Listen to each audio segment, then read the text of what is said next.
ఓం నమో వెంకటేశాయ నమః. రాంబాణం ఛానల్కి స్వాగతం.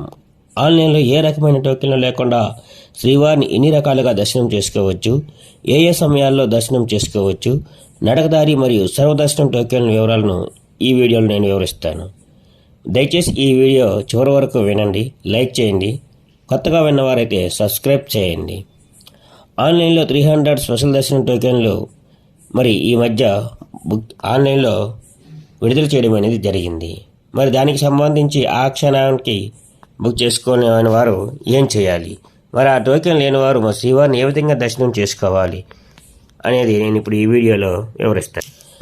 దివ్య దర్శన టోకెన్లు లేదా సర్వదర్శన టోకెన్లు తీసుకుని తక్కువ సమయంలోనే శ్రీవారిని దర్శనం చేసుకోవచ్చు. సర్వదర్శనం టోకెన్లు తిరుపతిలో 3 చోట్ల ఇస్తారు. దివ్య దర్శన టోకెన్లు అయితే తిరుపతిలో అంటే కొండ కింద 2 చోట్ల ఇస్తారు. అసలు దివ్య దర్శనం అంటే నడకదారి భక్తులకి ఇచ్చే టోకెన్లను దివ్యదర్శన టోకెన్లు అంటారు. నడకదారిలో 2 రకాలు. మరి 2 మార్గాల ద్వారా శ్రీవారిని నడకదారి ద్వారా మనం దర్శనం చేసుకోవచ్చు. అదేంటంటే అలిపిరి మెట్ల మార్గం, తర్వాత శ్రీవారి మెట్టి మార్గం. ఈ 2 మార్గాల్లో నడకదారిలో వెళ్ళి శ్రీవారిని దర్శనం చేసుకోవచ్చు. ముందుగా అలిపిరి మెట్టి మార్గం ద్వారా నడిచి వెళ్ళాలనుకునే వారు ముందుగా కొండ కింద ఉన్నటువంటి భూదేవి కాంప్లెక్స్లో దివ్య దర్శన టోకెన్లు తీసుకోవాల్సి ఉంటుంది. అవి ఎప్పుడు ఇస్తారంటే ఉదయం 3 గంటలకు, అంటే తెల్లవారుజాము 3 గంటల నుంచి ఇవ్వడం ప్రారంభిస్తారు. మరి ఆ టోకెన్స్ అయినంత వరకు అలా ఇస్తూనే ఉంటారు. ఎందుకంటే ఒక్కొక్క కౌంటర్కి మరి లైన్లో ఉండడం, తర్వాత మొత్తంగా 20,000 టోకెన్లు ఇవ్వడం అనేది జరుగుతుంది. అన్ని కౌంటర్లు అయిపోయినంత వరకు కూడా టోకెన్లు అలా ఇస్తూనే ఉంటారు. అంటే ఆ రోజు రష్ను బట్టి టోకెన్లు ఏ టైం వరకు ఉంటాయి అనేది మనం చెప్పలేము. ఈ రష్ ఎక్కువ ఉంటే వెంటనే అయిపోతాయి, రష్ తక్కువ ఉంటే మరి మధ్యాహ్నం వరకు కూడా టోకెన్లు ఉంటాయి. దానికి మనం చెప్పలేము. మరి ఈ దివ్యదర్శన టోకెన్లు 2 చోట్ల, సర్వదర్శన టోకెన్లు 3 చోట్ల కలిపి మొత్తంగా 25,000 టోకెన్ల వరకు ఇస్తారు. అయితే ఏవి ఎన్ని గంటల వరకు ఉంటాయి అనేది మనం ఇక్కడ చెప్పలేము. అలిపిరి మెట్టి మార్గంలో నడిచి వెళ్ళడానికైతే భూదేవి కాంప్లెక్స్లో టోకెన్ తీసుకున్న వారు నడుచుకుంటూ తిరుమల చేరుకుంటారు. అదే శ్రీవారి మెట్టి మార్గం ద్వారా నడిచి వెళ్ళాలి అనుకునేవారు మార్గ మధ్యంలో అంటే 1240వ మెట్టు దగ్గర దివ్యదర్శన టోకెన్లు అనేవి ఇవ్వడం జరుగుతుంది. అక్కడ ఆ టోకెన్ తీసుకుని తిరుమలకు చేరుకుని శ్రీవారిని దర్శనం చేసుకోవచ్చు.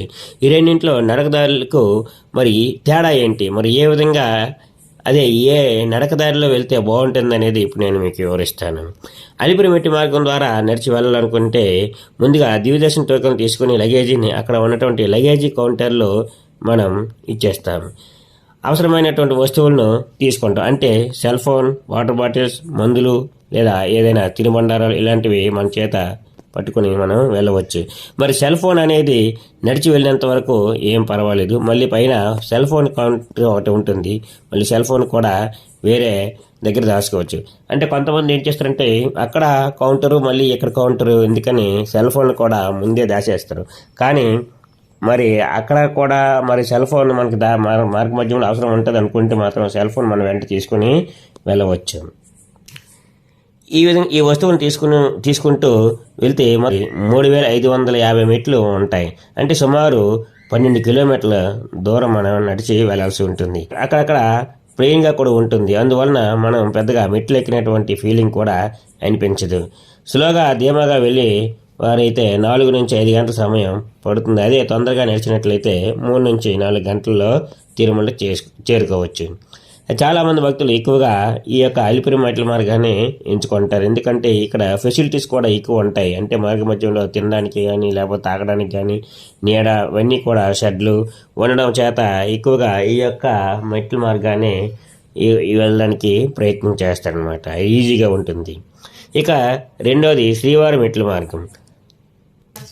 ఈ మెట్ల మార్గం గుండా వెళ్ళినట్లయితే 2,388 మెట్లు ఉంటాయి. ఈ మెట్లు వెళ్ళేవారికి దివ్యదర్శన టోకెన్లో మార్గ మధ్యంలో అంటే 1250వ మెట్టు దగ్గర ఇవ్వడం అనేది జరుగుతుంది. ఇవి కొంచెం ఎత్తుగా ఉంటాయి, కానీ తొందరగా ఈ తిరుమలని చేరుకోవచ్చు. అంటే ఫాస్ట్గా నడిస్తే గంటన్నరలో చేరుకోవచ్చు.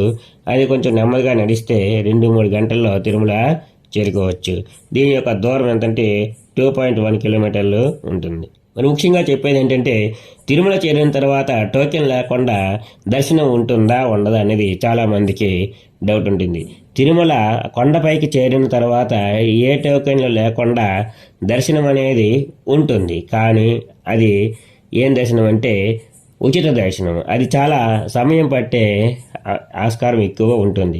ఎందుకంటే ఉచిత దర్శనానికి మరి ఎక్కువ కంపార్ట్మెంట్లో అప్పటికే వెయిట్ చేసి ఉంటారు భక్తులు. మరి ఆ విధంగా వెయిట్ చేసి కొన్ని గంటలు సమయం పట్టే అవకాశం ఉంది. అదే ఈ టోకెన్లలో ఏదైనా సరే ఆన్లైన్ టోకెన్లు కానీ, లేదా ఈ ఎస్ఎస్డి టోకెన్లు కానీ, లేదా ఈ దివ్య దర్శన టోకెన్లు కానీ ఉన్నవారైతే మరి మహా అయితే 3-4 గంటల్లో శ్రీవారి దర్శనం అనేది అయిపోతుంది. కావున ఎక్కువగా టోకెన్ తీసుకుని వెళ్ళడమే ఉత్తమం. మరి సమయం మించిపోయి వెళ్ళినట్లయితే మరి ఇంకా తప్పదు. అయితే ఈ టోకెన్లు ఎవరు తీసుకోవాలి? ఒకరు తీసుకుంటే సరిపోతుందా అంటే అది ఏం కుదరదు. ఎవరైతే దర్శనం చేసుకోవాలనుకుంటున్నారో అది ఆడవారైనా మగవారైనా చిన్నపిల్ల అంటే 12 సంవత్సరాలు దాటిన ఎవరైనా సరే ఆ యొక్క ఐడి ప్రూఫ్ ఆధార్ కార్డుని పట్టుకొని ఎవరి టోకెన్ వాళ్ళే లైన్లో ఉండి తీసుకోవాల్సి ఉంటుంది. ఒక టోకెన్లు ఇంకొకరికి ఇవ్వడం అనేది జరగదు. అయితే 12 సంవత్సరాల లోపు పిల్లలకైతే మాత్రం ఎటువంటి టోకెన్లు అవసరం లేదు. వాళ్ళకి టోకెన్ లేకుండానే ఉచితంగానే వాళ్ళని అలౌ చేయడం అనేది జరుగుతుంది. ఇంకో విషయం ఏంటంటే అలిపిరి మెట్టి మార్గం ద్వారా వెళ్ళాలనుకునే వాళ్ళు అంటే ఉదయం 3 గంటలు తెల్లవారుజాము 3 గంటలకి టోకెన్లు ఇస్తారని చెప్పాను కదా. మరి ఆ టోకెన్లు ఇచ్చిన తర్వాత వెంటనే పైకి వదలడం అనేది జరగదు. అది ఎప్పటి నుంచి అంటే ఉదయం 4 గంటల నుంచి రాత్రి 10 గంటల మధ్యలో మాత్రమే పైకి పంపడం అనేది జరుగుతుంది. అదే శ్రీవారి మెట్టు ద్వారా వెళ్ళాలనుకునే వారైతే ఉదయం 6 గంటల నుంచి సాయంకాలం 6 గంటల మధ్యలో మాత్రమే వెళ్ళవలసి ఉంటుంది. మనకు నచ్చినప్పుడు వెళ్తామంటే కుదరదు. ఎందుకంటే టైమింగ్స్ కూడా మార్చడం అనేది జరిగింది. ఆ మధ్య మరి ఒక పాపని పులి దాడి చేయడం అనేది జరిగింది. అప్పటి నుంచి టైమింగ్స్ పెట్టడం జరిగింది. అదేవిధంగా ఈ టోకెన్లు కూడా మరి ఇంతకుముందు అలిపిరికి ద్వారా వెళ్ళే వారికి అయితే మార్గ మధ్యంలో టోకెన్లు ఇచ్చేవారు. కానీ ఇప్పుడు కిందనే భూదేవి కాంప్లెక్స్లో టోకెన్లు ఇవ్వడం జరిగింది. మరి ఆ టోకెన్ తీసుకొని ఆ మార్గ మధ్యంలోనే వీటికి స్కాన్ చేసేవారు. మరి ఇప్పుడైతే ఈ దాడి జరిగిందో ఆ జరిగిన నుంచి మరి స్కాన్ చేయడం అనేది కూడా పైన డైరెక్ట్గా మరి వాహనాల ద్వారా అంటే బస్సుల ద్వారా కూడా ఈ టోకెన్ తీసుకొని వెళ్ళిపోయి అక్కడ పైన స్కాన్ చేసుకొని దర్శనం చేసుకునే మరి సౌకర్యాన్ని కూడా కల్పించడం అనేది జరిగింది. కావున ఇంతకుముందు ఏంటంటే ఎలా ఈ నడకదారిలో టోకెన్ తీసుకుంటే నడకదారి వెళ్ళిన వారికి మాత్రమే దర్శనం కల్పించేవారు. అంటే మార్గ మధ్యలోనే వాటిని స్కాన్ చేసేవారు. ఎక్కడైతే మార్గ మధ్యలో స్కాన్ చేస్తారో వారికి మాత్రమే దర్శనం అనేది ఉండేది. కానీ ఇప్పుడు ఏంటంటే అక్కడ పైన రోడ్డు మార్గం ద్వారా వెళ్ళిన వారికి కూడా ఈ టోకెన్లో అక్కడ స్కాన్ చేసి దర్శనానికి పంపడం అనేది జరుగుతుంది. మరి ఈ విషయాన్ని మీరు గమనించండి. కానీ ఎక్కువగా ఏంటంటే మరి నడిచి వెళ్తామని మొక్కుకునేవారు మాత్రము ఈ విధంగా వెళ్తే ఉత్తమం. మరి ఇక్కడ ఈ దివ్య దర్శన టోకెన్లు ఇక్కడ తీసుకొని మళ్ళీ బస్సులో వెళ్ళి మళ్ళీ ఆ విధంగా చేయడం అనేది నాకైతే కరెక్ట్ కాదనిపిస్తుంది. ఇది నడకదారికి సంబంధించి. మరి ఇంకా ఎస్ఎస్డి టోకెన్లు అంటే అది మరి తిరుపతిలో 3 చోట్ల ఇవ్వడం అనేది జరుగుతుంది. దీని గురించి మరి చాలామందికి తెలిసే ఉండొచ్చు. అదేంటంటే ఇక నడకదారి కాకుండా మరి సర్వదర్శన టోకెన్లు ఇంకా ఎక్కడ ఇస్తారంటే అది తిరుపతిలో 3 చోట్ల ఇవ్వడం జరుగుతుంది. విష్ణు నివాసం ఒకటోది, అది ఎక్కడంటే రైల్వే స్టేషన్ ఎదురుగా ఉన్నట్టు ముందుగా ఉంది కదా, అక్కడ విష్ణు నివాసం ఇస్తారు. రెండవది శ్రీనివాసం, అది ఆర్టీసీ బస్ స్టాండ్కి ఎదురుగా ఉంది. మూడోది గోవిందరాజు వారి సత్రాల్లో, అదే ఆర్టీసీ రైల్వే స్టేషన్కి వెనుక వైపు ఉంది. మరి ఈ 3 చోట్ల కూడా ఈ సర్వదర్శన టోకెన్లు అనేవి ఇవ్వడం జరుగుతుంది. ఇక్కడ కూడా ఉదయం తెల్లవారుజామున 3 గంటల నుండి ఇవ్వడం ప్రారంభిస్తారు. ఇక్కడ కూడా సేమ్ అదే ప్రాసెస్. టికెట్లు ఎన్ని గంటల వరకు ఉంటే అన్ని గంటల వరకు ఇవ్వడం అనేది జరుగుతుంది. ఆ తర్వాత కౌంటర్ క్లోజ్ చేస్తారు. మళ్ళీ తర్వాత రోజే మళ్ళీ అక్కడ కౌంటర్ అనేది ఓపెన్ చేస్తారు.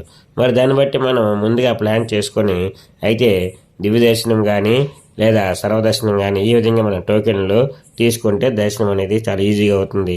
ఆన్లైన్లో టికెట్ లేకపోయినా కూడా మనకి శ్రీవారి దర్శనం చాలా ఈజీగా జరుగుతుంది. ఈ విధంగా మరి తెలుసుకొని భక్తులు శ్రీవారిని దర్శనం చేసుకుంటారని ఆశిస్తున్నాను. ధన్యవాదాలతో మీ రామబాణం. ఓం నమో వెంకటేశాయ నమః.